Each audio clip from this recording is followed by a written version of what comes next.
Good morning, Miss Susan. Back to Metro Base muna tayo sa oras na ito at silipin natin ang sitwasyon ng kahabaan ng EDSA. Unahin natin ang EDSA Regalia. Ang bound na may pinakamaraming sasakyan ay ang bound ng southbound at papunta sa area ng Pasay. Medyo may kabigatan sa mga oras na ito at ang tela ng traffic, Miss Susan, ay umabot na sa Kamuning flyover. Wala namang naitalang kahit na anong minor accident, sadyang volume lamang ito, Miss Susan, dahil ngayon ay Wednesday Baclaran Day. Kaya atras tayo ng konti. Tingnan natin ang EDSA White Plains.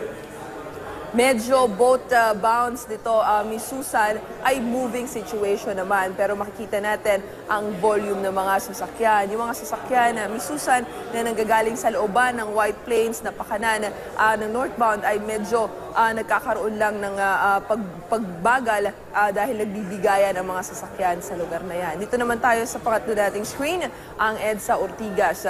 Maalala mo, Miss Susan, na sinimulan natin ang linggong ito nang nag-clear tayo sa kahabaan ng Lasal Green Hills. Pero makikita natin ang sitwasyon ng daloy ng trapiko sa mga oras na ito.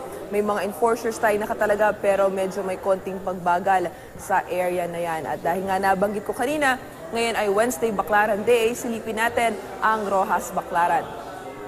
Miss Susan, dalawang task force ang magkakasama, ang magsasama ngayong araw at ang Alpha at ang Bravo under Task Force Special Operations ay nakatakdang mag-clearing ngayong araw na ito dyan sa Baclaran. Medyo, Miss Susan, dumadami na kasi yung mga reports na nare-receive natin na nagbabalikan na naman ang mga pasaway nating vendors at nagte-terminal ang ilan nating mga PUVs dyan sa lugar na yan.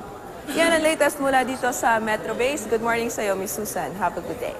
Maraming salamat, MMDA spokesperson Celine Pialago.